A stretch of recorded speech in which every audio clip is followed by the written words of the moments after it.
ये भी कहा जा रहा है कि जो भाजपा सरकार है वो किसान विरोधी सरकार है। भाई यो मीटर कहाँ है? जो कोई यो बता दे कि यो किसान विरोधी है, ये मीटर है जी विरोधी दिखा रहा, और यो फेवर का है, यो मीटर कहाँ है? 70 साल जिन्होंने राज किया है, किसान के फेवर में कौन है? जिन्होंने सन 88 में फायरिंग करवाई, खाने की ट्रॉलियों पे लोग मरवाए, वे किसान हितैषी हैं क्या? जिन्होंने दाम नहीं लेने दिए, जिन्होंने किसान को बराबरी का हक नहीं आने दिया, जिन्होंने ट्यूबवेलों की बिजली नहीं जाने दी, जिन्होंने पैदावार के मौके नहीं दिए, जिन्होंने नए बीज नहीं लाके दिए, वे किसान हितैषी हैं। अगर ये नए प्रयास कर रहे हैं, पैदावार बढ़वा रहे हैं, कम लागत कम करने की तरकीब बता रहे हैं, खेती में लागत कम करें, तो ये तो किसान विरोधी। और वो जो जिन्होंने हमारी हितैषी कर दी, हमारे कपड़े तरवा लिए, वे किसान हितैषी। ये फार्मूला मतलब इनका होगा। खाने की ट्रॉलियों पे फायरिंग कराने वाले 88 में बोट क्लब पे ऐतिहासिक हिंदुस्तान का किसान पहली बार दिल्ली के दरवाजे पे दस्तक देने गया था, इतिहास में पहली बार आजाद हिंदुस्तान के। और उस 88 वाले आंदोलन का इन्होंने क्या हाल करा था? ये जो तथाकथित किसान हितैषी कांग्रेसी कह रहे अपने आप को, हम पे गोले बजवाए, हम पे लाठी चार्ज करवाया, हमारे ट्रैक्टर तुड़वाए ना भाई ना। कम से कम इन्हें बात नहीं कहनी चाहिए। अभी ये नौबत नहीं आई, अभी यहाँ ये नौबत नहीं आई, इतना बजने की नौबत नहीं आई। इसलिए उनसे तो बेहतर है सरकार। ये कौन होते हैं आग लगाने वाले? इन्होंने किससे पूछा है कि आग लगा देगा? कितने किसान आग लगा देंगे? क्यों लगा देंगे? भाई आग लगा देंगे तो घर के खर्चे कहां से चलेंगे? राकेश टिकैत जी एडवांस में पैसे भिजवाएंगे घर खर्चे के, और इतने पैसे राकेश जी पे हैं तो पैसे कहां से आ रहे हैं? हमें साधन तो बता दे। मैं तो कई बार सवाल पूछ चुका हूं, अपनी सोर्स ऑफ इनकम, आमदनी के साधन बतावें। आपकी इतनी बढ़िया खेती, इतने ज्यादा पैसे खेती से कैसे आ रहे हैं, उसका तरीका बाकी किसानों को बताओ। इस देश में वैसे भी बतावें 40% 50% किसान है गांव में, आबादी रहे गांव में रहे, जो डिपेंड करे खेती के ऊपर, वे सब वही है। भाई मुसीबत इस बात की आ रही है कि सब किसान के हितैषी और सब किसान, और हमें कोई यूं नहीं बता के दे रहा कि इस किसान की हालत इतनी खराब क्यों है। जब सारे ही डॉक्टर हैं, ये सब सुधारना चाह रहे, तो फिर इस किसान, यो किसान ने कहीं इनसे पैसे ले लिए क्या? जमीन में दाब लिए क्या? ये इन्होंने तो हद कर दी भाई। भाई इस किसान को पीसने वाले तो हैं। अब ये मोदी जी ने शुरू करा, कुछ किसान का हाल ठीक हो जा, तो ये रोडे ले लेकर रास्ते में खड़े हो गया कि हम इस गाड़ी को, किसान की गाड़ी ठीक चल जाए, हम चलन नहीं देने के, रास्ते में गड्ढे खोद रहे हैं। एक बात मैं आपको बताऊं, भला एक तजर्बा कर लो बस केवल। पिछले साल बाजार में गुड़ का भाव ज्यादा था, लेकिन कोल्हुओं पे उतना भाव गन्ने का नहीं दिया कि गुड़ के अनुपात में, गुड़ के दाम के अनुपात में गन्ने का भाव नहीं था, क्योंकि मंडी बीच में पड़े थी। अब की बार मंडी हटा दी तो गुड़ बाजार में तो मंदा है, लेकिन गन्ना जो पिछले साल कोल्हुओं पे 215-20 था, वो गन्ना 270-80, 60 रुपए क्विंटल नकद का फायदा किसान को है। दूसरी बात, बीच में शोर मचा, आंदोलन ने जोर पकड़ा, लोगों को शक हुआ कहीं ऐसा तो नहीं कि कानून वापस होने लगे। जो आलू का सीजन चल रहा, आलू खुदाई का, ग्राहक जावे हैं, खड़े खेत लेते हैं, उस डर की वजह से खड़े खेतों के ग्राहक गायब हो गए थे। जैसे ही मोदी जी ने संसद में कहा कानून वापस नहीं होगा, आलू खरीदने वाले ग्राहक अच्छे भाव के साथ गांव में पहुंचे, ये खेत हमें दो, ये खेत हमें दो, क्योंकि ये हो गया, अब मंडी का बर्डन इस पर नहीं आएगा। 3 साल में उतना पेमेंट गन्ने का दे दिया जितना पेमेंट 5 साल में समाजवादी सरकार ने दिया था। ये भिड़ा लो ना, सीधा सीधा हिसाब है। 2 दूनी 6, मतलब 2 दूनी 4 हुए हैं यार, सीधा सीधा गणित है। आंकड़े लिखो, मैं आपको आंकड़े प्रोवाइड करवा दूंगा, और आप देखो, और उसके बाद मेरे आंकड़ों को चैलेंज करो। देखो भाई समस्या क्या है। ये ड्रामे हैं किसान के नाम पे, जो ड्रामा है नोएडा के, गुड़गांव के, और साहब ये जो है नोएडा में, गुड़गांव में, गाजियाबाद में, दिल्ली में रहने वाले जो हैं, जिनकी जमीन एक्वायर होगी, या जो जिनके बालक प्रॉपर्टी डीलिंग कर रहे हैं, या जो कुछ और धंधा दिल्ली में कर रहे हैं, किराए पर कर रहे हैं, ये जो किसान बन के आए हैं, इनकी आमदनी खेती नहीं है। भाई साहब जेन्युइन किसान से बात करो। और कौन है जेन्युइन किसान? जिसका खेती के अलावा कोई आमदनी नहीं है। लेकिन समर्थन तो आपने देखा होगा, राकेश टिकैत जी का एक आंसू गिरता है, तमाम किसान इकट्ठे हो जाते हैं, इतनी भीड़, वो सब किसान ही तो थे, और कौन थे? ये जो सभ्यता है ना, ये संस्कृति है हमारी, ये जो हमारी संस्कृति है, ये भाई सब बहा के ले जा है। लेकिन जैसे ही पता लगे कि जो फर्जी भेड़िया बता रहा था, लोग वापस लौट गए। वे आंसू एक बार को तो उबाल लाए, अब क्या हुआ, अब तंबू खाली क्यों है भाई? वे रुके तो नहीं। और मैंने उस दिन भी कहा था, भेड़िया बता रहा, जिस दिन भेड़िया आवेगा उस दिन ये कुछ और तरह करा, क्योंकि लोग नहीं जा रहे। अब हमारे काम का समय है, जो खेती करने वाला है उसकी फुर्सत अब नहीं है। जिन्हें फालतू फंडे की बात है, जो ड्रामा करने वाले, उन्हें तो सारे साल ठाल ली। खेती में काम का समय हो चुका है, गन्ने की कटाई जारी है, लोगों की मटर टूट रही हैं, आलू की खुदाई हो रही है, गन्ना बुआई की अगली फसल की तैयारी हो रही है। भाई मरने की फुर्सत नहीं किसान को। वो भगवान जी अगर ज्यादा तकादा करें तो कहते हैं यार 2-1 महीने पीछे आइए, मैं तना कि वो बालू पहले जब आइए तो बस। तो क्या लग रहा है, आंसू फर्जी थे? वो तो कह रहे थे किसान का आंसू गिरा, राकेश टिकैत का आंसू नहीं है। वो किसान ही नहीं है, वो राकेश किसान ही नहीं है। राकेश ने तो साबित कर दिया अपने बयानों से कि जो आदमी फसल जलाने की बात करता वो किसान हो नहीं सकता। इसके सिर पे कुछ और बोल रहा है भाई, इसका वक्त खराब है, ये उल्टी बात कर रहा है। चौधरी साहब ये कहा करते थे, अगर बुद्धि काबू में है तो आदमी पर कभी मुसीबत नहीं आने की। इसकी बुद्धि काबू इसके है नहीं भाई, से मुसीबत को दावत दे रहा है। तो अच्छा, आपने किसान यूनियन को क्यों छोड़ा, क्या वजह रही छोड़ने की?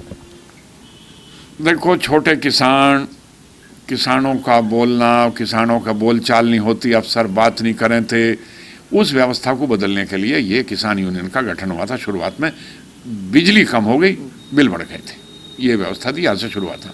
बिजली का आंदोलन हुआ, ये हुआ। एक समानांतर व्यवस्था बनाने की कोशिश थी। राजनीतिक दलों के भ्रष्टाचार, राजनीतिक दलों का उठापटक, राजनीतिक दलों का डिलीवर ना कर पाना, मतलब सेवा ना कर पाना राजनीतिक दलों का, अपनी राजनीतिक निहितार्थ ढूंढने और अपने सरकार के आदेश के अनुसार काम करना, जनता कुछ भी कहे, ये राजनीतिक दलों की एक बाइंडिंग थी। इनसे अलग इसके समानांतर व्यवस्था करी थी, जिसमें कोई भ्रष्टाचार नहीं होगा, जिसमें कोई ऐसी वैसी बात नहीं होगी। लेकिन जब यही बुराइयां हमारे संगठन में आ गई तो फिर तो इस संगठन में रहने का कोई तुक नहीं था, कम से मेरे जैसे के लिए नहीं था। अच्छा, कुछ लोग ये भी कह रहे हैं कि कुछ लोग किसान यूनियन को बदनाम कर रहे हैं, जिस थाली में खाते हैं उसी में छेद कर रहे हैं। थाली में कौन खा रहा था भाई? यूनियन में तो रोटी हाथ पर धर के खाई जा, थाली तो वहां है ही नहीं, छेद कैसे कर देगा? यूनियन में थाली कहाँ है? यूनियन में तो घर की सीखी हुई रोटी हाथ पे धर के बस ही वो खाई जाती, तड़के सीख के जाया करें थी, और सांझ को वो 4 बजे खाई जाती, एक टाइम मिले थी ज्यादा दादा, अगले दिन ट्रैक्टर फिर खाना ले जाते। जब थाली में खाया ही नहीं, छेद कहां से करेंगे? ये थाली में तो डाइनिंग टेबल वाले हैं, जिनका किसानों से कोई मतलब नहीं है, यही छेद कर रहे हैं या ये पूरी की पूरी थाली गायब कर रहे हैं। तो यूनियन में तो अब काजू बादाम चल रहा है। भैया सुनो बात, अगर कहीं जानवरों का खाना है तो खड़ होंगे, बिनोड़े होंगे, और होंगे। इसका मतलब जानवरों के बंधने की जगह है जहां खड़ बिनोड़े हैं। कहीं गुड़ की डली होगी, कहीं सूखी रोटी का टुकड़ा होगा, कहीं गंठा होगा, तो समझ लो ये किसान के खाने की जगह है। और भाई काजू होंगे और बादाम होंगे और साहब वो आइसक्रीम होगी, तो भाई ये तो किसी बड़े सेठ का, बड़े रईस का, बहुत बड़े आदमी का ड्राइंग रूम होगा, उनकी बैठक होगी, या कोई पार्लर होगा कॉफ़ी का, पर ये किसान की जगह नहीं होने की। अच्छा, गन्ना पेमेंट को लेकर भी काफ़ी सवाल उठ रहे हैं कि गन्ना का जो पैसा है वो बकाया, गन्ने में पैसे नहीं बढ़ाए गए। आपको क्या दिखाई दे रहा है, क्या पैसे बढ़ने चाहिए था? जो पेमेंट की स्थिति है वो क्या है गन्ने की? पेमेंट देना ज़्यादा जरूरी है मेरे विचार से। कुछ फैक्ट्रियां पेमेंट कर रही है। मैं जिस फैक्ट्री का किसान हूं, टिकोला मिल में मेरा गन्ना जावा है, 325 रुपए का पेमेंट इस साल का,